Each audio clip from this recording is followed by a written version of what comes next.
Good morning mga post, Lawrence Motovlog here.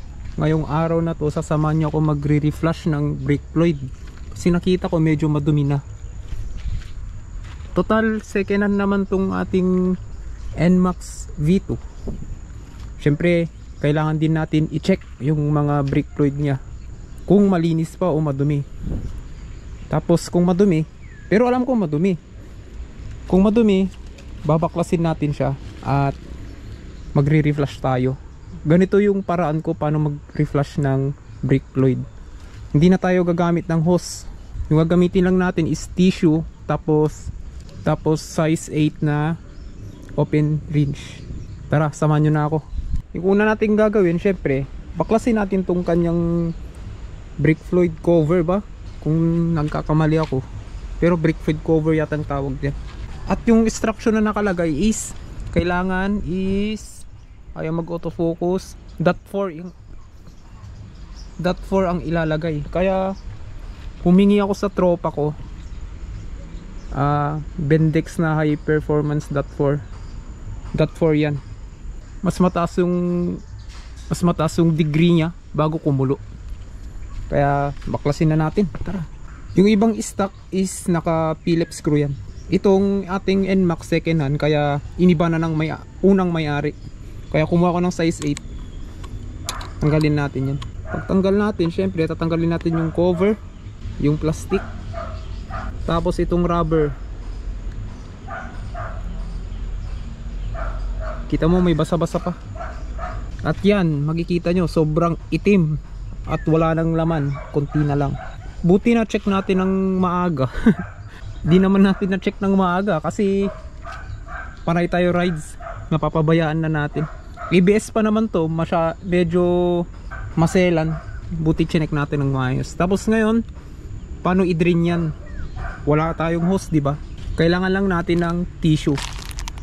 Gagawin natin sa tissue, ilalagay natin siya sa loob. I-absorb niya yung mga brake fluid. Ika-crumple lang natin konti, tapos ilalagay natin sa loob. Kusa nang mag-a-absorb yan. I-absorb ng tissue yan. Pero kung meron kayong mga hose, mas maganda i-hose na lang yan, or i-hose doon sa likod. Pero ito yung pinakamagandang DIY na alam kong gawin. Pagkatapos yan, tanggalin natin. Kita nyo, natanggal na yung kalahati. Ngayon, lalagyan pa natin siya ng isa pa para ma-absorb lahat ng excess na brake fluid. Tapos tanggalin ulit natin after 1 minute.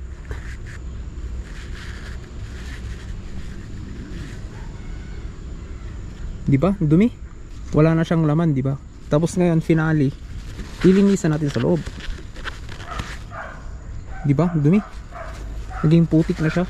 Para lang to sa mga nagdi-DIY mga pus. Hindi ko sinasabi na perfect tayo, pero ganito yung way ko na maglinis. Kaysa naman gagastos kayo ng 200, 150, kayo na lang gumawa, diba? Kaya nyo naman. Kailangan lang ng konting effort.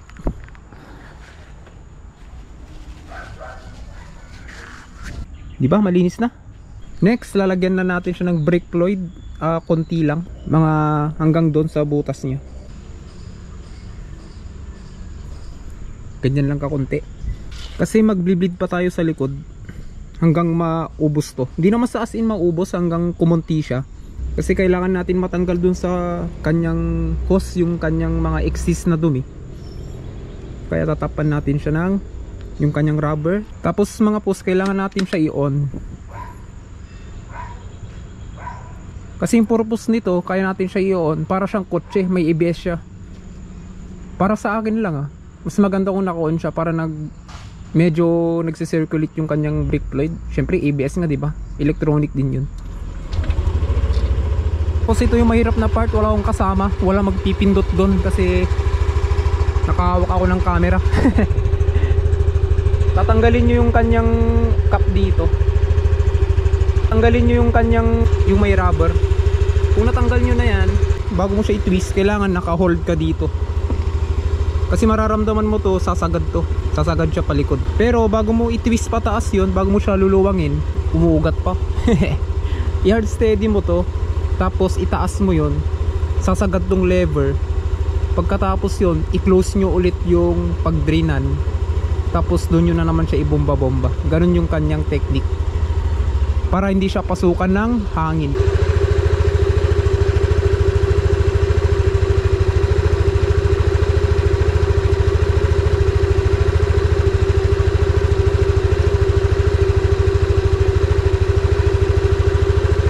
Pagkatapos yun mga pus, nilagyan ko yan konti.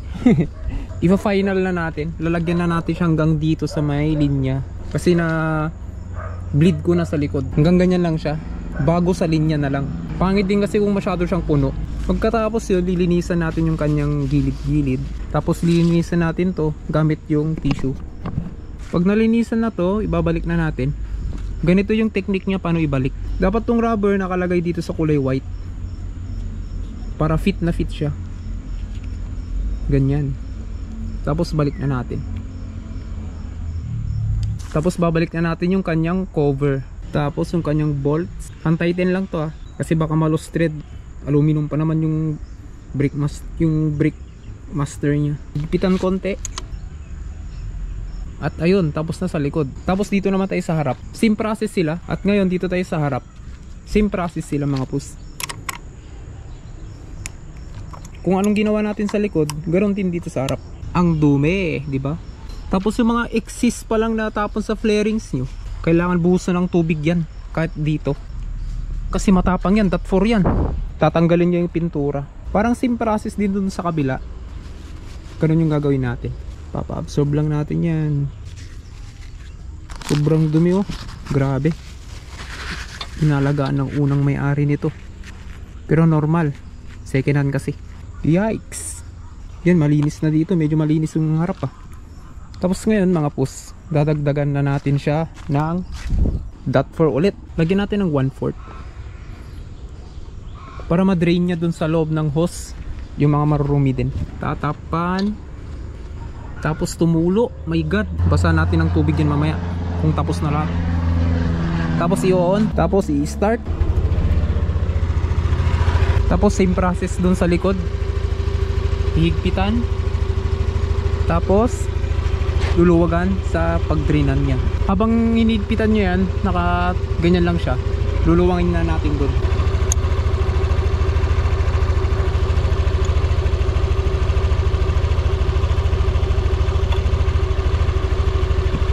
Pag na-drain na yon, ganyan yung itsura nya. Tapos babalik siya, pump natin, tapos higpitan ulit, tapos ulitin na naman yung process na yun. Hawak ng matagal, tapos pagkatapos yun, siguro mga 8 times, okay na yun. Tapos ngayon makikita nyo nabawasan na siya. Dadagdagan ulit natin hanggang dito sa kanyang marker. Bago sa marker niya yun, to yan, hanggang dyan. Pagkatapos yan, parang lilinisan natin yung kanyang rubber, tapos tong kanyang cover gamit yung tissue. Nasaan ba yung tissue natin? Andito.